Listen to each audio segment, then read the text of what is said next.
You've loved someone for quite some time now, only to be rejected. Whether they said it or not, it still hurts. You're tired of being rejected, and you love this person so much, you don't see how you could ever move on. But the truth of the matter is that you deserve much better. You're strong and you're capable of finding someone who respects you for who you are and loves you for all your quirks. If you want to move on from someone who doesn't like you anymore, please watch this video till end. So let's start. 1. Cry, and cry a lot. Crying will get out all of your emotions instead of keeping them bottled up inside. This is called catharsis. Research shows that crying is a stress reliever, and it actually makes you healthier. 1. Think about it. Let's say you're filling water up in a bathtub and your phone rings. You figure it's taking forever to fill up. I'll just go talk to so-and-so for a moment and come right back. You talk on the phone for 10 minutes, forgetting all about the water you left running in the bathroom. By the time you're done on the phone and you enter the restroom, water has seeped everywhere and onto the floor. You run to turn it off, but by that time it's too late. That's what it is like if you don't cry. You will eventually explode and overflow with emotions. The best thing to do is get it all out. Don't be afraid of crying. If you feel more comfortable doing it in private, ask to be excused for a moment to use the restroom or go to your room. Find a good place for crying. Depending on how emotionally attached you were to this person, you'll probably be going to this special place specifically for crying a lot. 2. Think about all the bad things associated with the person you loved. You might think this person has no flaws and they're perfect, but that's probably not true. The old saying really is true: nobody's perfect. Try to make a list of everything you disliked about them and their flaws. The more you find about the person that you didn't like, the easier it will be to convince your heart that they were the wrong person for you. Maybe they were rude to your best friend, or they had horrible friends. Maybe they constantly put you down, damaging your self-esteem.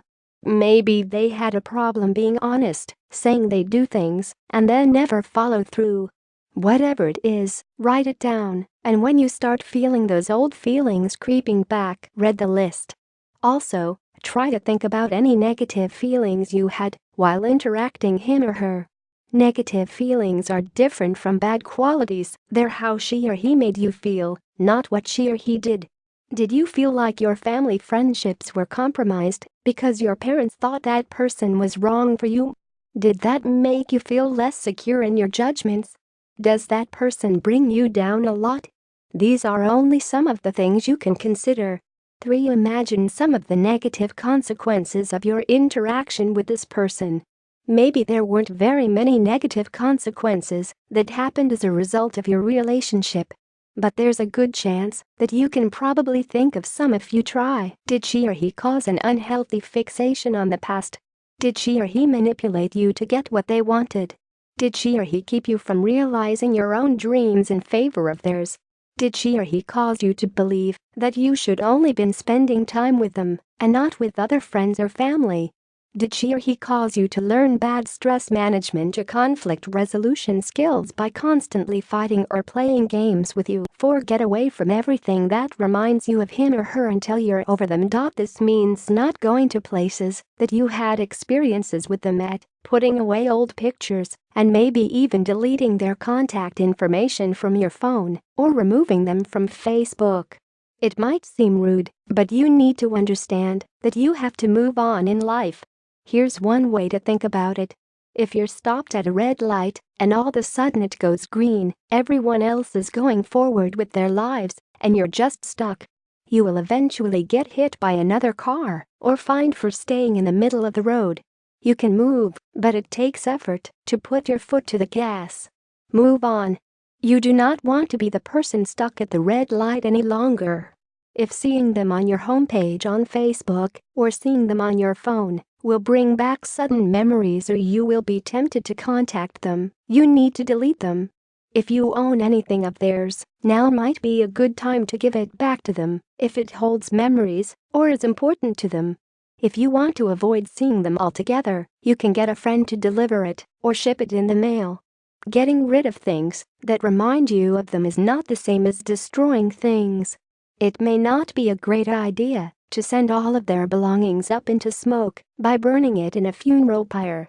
It's recommended that you store things, shelving them away, instead of destroying things. You want to temporarily forget about the memories, not destroy them altogether. 5. Go on a mini vacation. It can be a staycation if you want, late night slumber party, anyone, or it can be a full-blown vacation, off to an exotic destination. Whatever it is, you deserve it. You've been putting in a lot of work into this and other relationships, which means you've earned a break.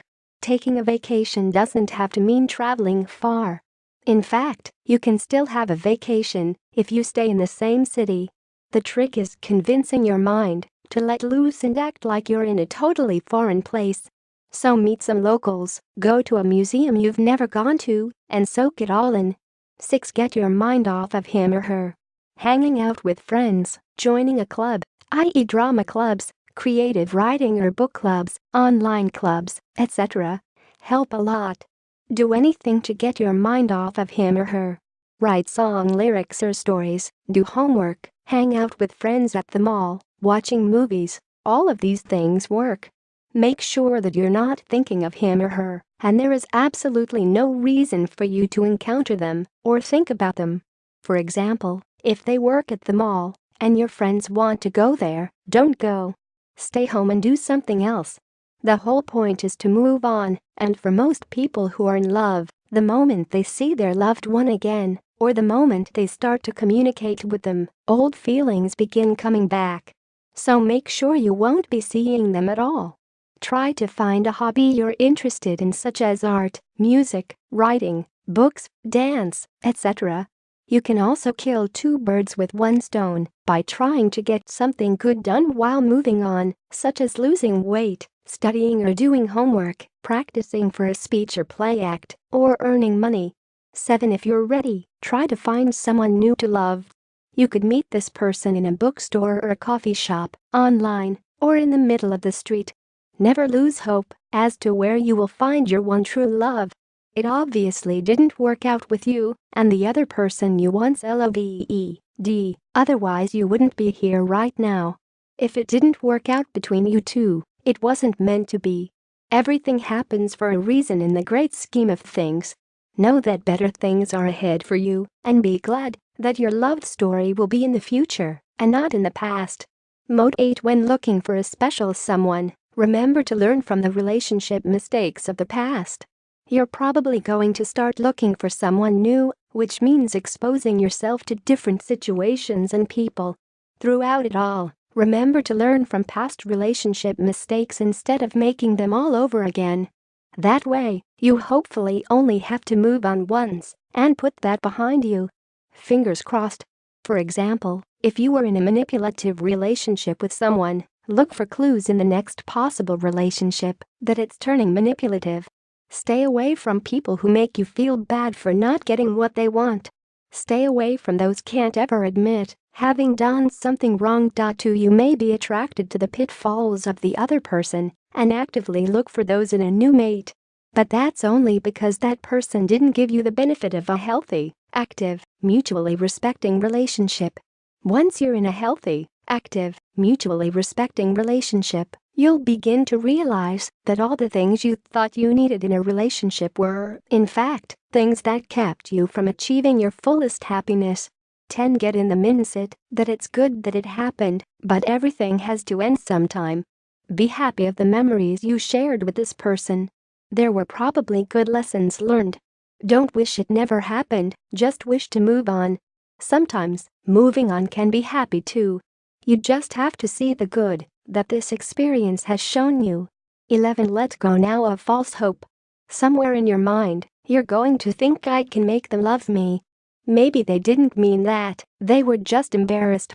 Maybe one day everything will work out. No. Let go of all of that. In order to move on, you need to know now that there is no hope for you guys. If he or she rejected you, they were probably being serious, and holding on to false hope is not going to help you whatsoever. Know that if they wanted you, they would come back to you. If they haven't already, you have to move on and let go of any false hope between the two of you. You can't make someone love you, and if you're thinking that, you might as well drop those thoughts. Everyone does it. You think it'll make you feel better. But in reality, it's really only making the situation worse because you're once again not moving on. Thanks for watching this video. I hope this video will help you. Definitely please don't forget to like and subscribe this channel.